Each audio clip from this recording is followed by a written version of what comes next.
Gyu Katsu Sando, ikimashou! What's up, guys? I'm Gen Sato, and welcome back to another episode of Hangry. Today I have something super special for you guys. We're going to be making Gyu Katsu Sando, or Japanese Wagyu beef sandwiches. It's actually a relatively simple sandwich. It's a beef cutlet that's breaded and fried, and then it's in between two pieces of milk bread with a Worcestershire sauce that goes over the whole thing, which sounds super simple. What makes this super special is the ingredient that we're using, which is Japanese A5 Wagyu. Japanese A5 Wagyu is pretty much the highest cut of beef you could possibly get. It's extremely expensive because of how laborious it is to make it, but it's also extremely delicious. The end result is a beef that has an almost perfect marbling throughout the entire cut of meat. We want it to be cold when we start cooking it. Unlike most beef where you take that beef and you want to put it out and let it come up to room temperature before you start cooking it, we actually want this to stay cold to keep that fat intact inside of the meat. The first thing we're going to do is just trim off the excess fat from the steak. Do not throw that fat out though. That's good stuff. I fried mine off and put it in some fried rice. So I'm just going to put this back in the fridge for now, and we'll take it out just before we're about to cook it. So one thing we're also going to be doing that's a little bit special today is I'm actually going to make my own Panko breadcrumbs. So first thing that I did was I bought a loaf of milk bread. I cut it in half and I stuck a portion of it in the freezer. So I've had this in the freezer for about 2 hours. I just want it hard enough so that I can grate it on the cheese grater and not have it just like smush in my hands. First thing we're going to do is cut off the crust, because all we want is just the white bread on the inside. Grate the frozen bread on the large die of the box grater. Once it's grated, spread it out on a sheet tray and bake at 300 degrees for 20 minutes. Halfway through, you're going to take out the sheet tray and stir up the breadcrumbs so that they toast evenly. What we're looking to do is toast off all the moisture from the inside of the bread.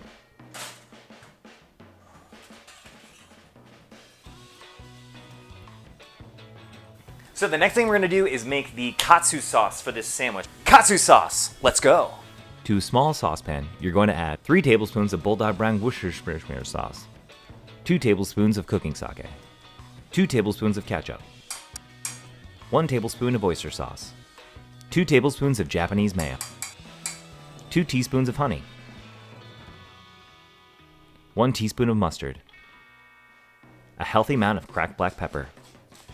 Whisk to combine. Place the saucepan over medium heat and continually stir and scrape the sides using a rubber spatula until the sauce turns a nice chocolatey brown color, and then you're done. All right, guys, before we start cooking the beef, we want to make sure we're 100% set up and ready to go, because as soon as that beef comes out, we want it to stay as cold as possible, because it's all about maintaining that beautiful marbled beef. So what do we have? We have flour, we have our eggs, we have our homemade panko breadcrumb, and we have our oil heating up. I'm just using vegetable oil. What we're looking for is about 375, 390. We want to cook it super quick. We just want to brown the outside and just basically warm it through on the inside, because it's such a high quality of beef. We really want it nice and rare to medium rare. Looks like we're ready to go. Let's do this, guys. Ikimashou! Start by seasoning the outside of the Wagyu generously with salt and pepper. Coat the outside with flour, but make sure you brush off any excess. Then coat the outside with your egg mixture, and then take the meat and slap it on the outside of the bowl. This step might look and sound a little funny, but it helps get off excess amount of egg that would make the panko fall off in the fryer.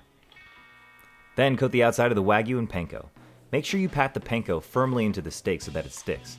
Don't forget to thoroughly coat the outer edges as well. Once your oil has come up to at least 380 degrees, you're ready to start frying. We're going to cook this super quick, only 40 seconds per side. Make sure you keep the steak moving so that the oil around it stays circulating and hot. Gently flip the Wagyu, making sure not to splash yourself with scalding hot oil. After another 40 seconds, pull the Gyu Katsu out of the fryer and allow for the excess oil to drain off.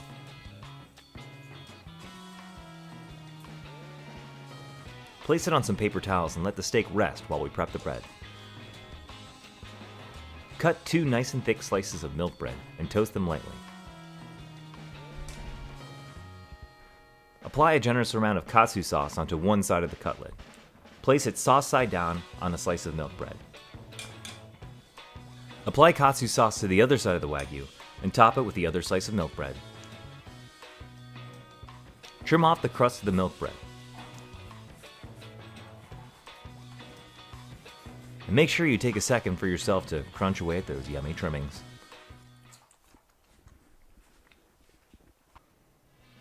Cut it in half, and you're done.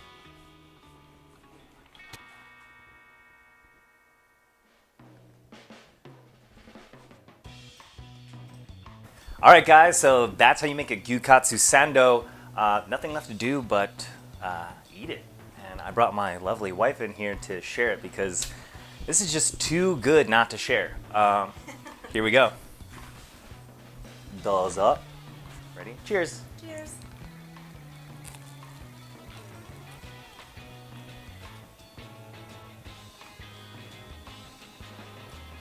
That's so good. The beef just like melts into your mouth. Oh my god. It's super rich. This is like a very special sandwich. You don't have it every day, but when you do, it's so good. Like super crunchy from the Panko. The katsu sauce is delicious. All right, guys. That's it. I have it every day. Bye. I think I would have put a little less sauce next time. You like the sauce? All right. All right. Oh, wow.